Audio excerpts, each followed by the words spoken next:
In Forsaken, there are many survivors with different abilities and playstyles. And in this video, I'll go through all of them so you can learn how to use your favorite characters. It will help you die less and win way more games. Starting with Noob. His kit might seem simple, but it's more than you might think. You should only use items when it's absolutely necessary. Except Ghostburger, since they're all limited except Ghostburger of course. But that doesn't mean you shouldn't use it with caution. Use it only when killer uses some aura reading ability. For example, Unstable Eye or 404 Error. But that's not the only use of it.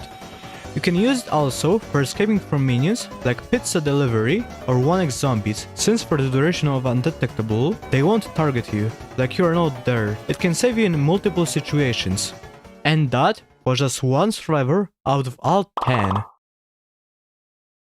Now to 7 and 7, which is a stealthy character, which can easily stay away from the killer with. His cool GUI is the best traversal tool in the game.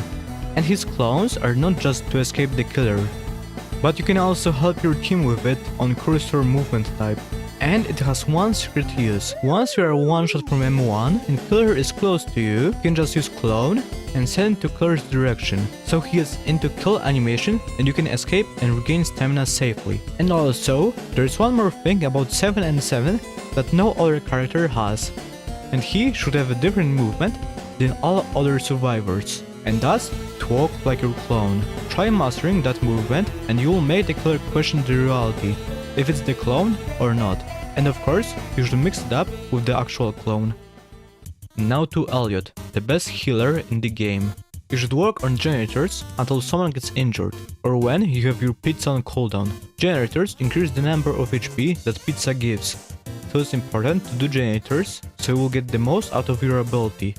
You should prioritize healing people that are at the lowest HP, or people that are being chased by the killer. Now to 2-time, probably the worst and best survivor at the same time, Prairie War. You should learn how to joke as 2-time and other survival methods. But actually, there's one thing that you should know about your power. And that's when you die, you only gain 40 stamina back. So you should have at least 40 stamina saved up before you die. With that, you can escape safely, and if you master joking and stamina management, it will make you unkillable. Now to Strzelecki, probably the character with the best kit, yet many people don't know how to use it. You shouldn't just stay in one place waiting for the killer to come close to you and slash. That's very predictable, and you will end up missing most of the time. First thing you can do is just to use it to survive while being chased, which is simple. Run from the killer like normal, and when the killer gets close to you, use shift lock to turn behind and use your slash. For bigger chances of flying the slash, you can do the slash first and then shift lock, but the timing is more tight but more rewarding. It's time for chance. It's pretty much the same thing as Strzelecki, but you are better at helping your team, so pretty much stay hidden and gamble. And when you have 3 charges, shoot the killer from afar, and hide again, and repeat until the killer gets brain damage. Now for Builderman, easiest setup character to master, yet you can know a lot of neat tricks. For example, placing sentry in the black water. But in general, you should remember to place sentries and dispensers in places where killer has to take time to destroy them. So for example, dispensers in visible corners that other survivors can see, or sentries in places where killer won't normally go, but the sentry will still reach them. Jest is the most complicated character in the game.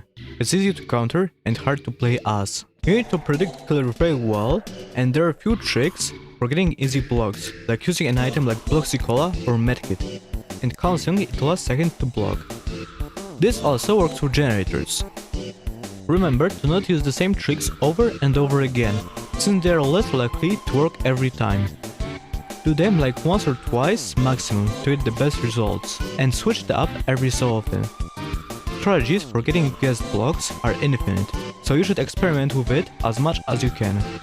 But there's one strategy that always works, and that's going to Gushing Wound. That's getting down on someone else and block. Not only you will get your punch, but you will also take no damage. There's also one strategy, not with block, but this time with charge. When it comes to helping your team, You should only charge into killer from the front, so the killer loses the most distance. If you would have done it from the back, you could have helped the killer in some scenarios. There's also a use for charge that will save you in most chases, and that's to charge into killer when you have no stamina, so you can safely regain some stamina and have chance of escaping.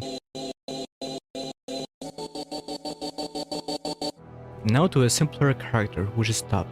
A setup character that, unlike Builderman, shouldn't stay in one place since you can place multiple tripwires. If you place tripwires around the map instead of one place, killer will be less likely to expect it, and it will turn the entire map into a safe place instead of just one spot.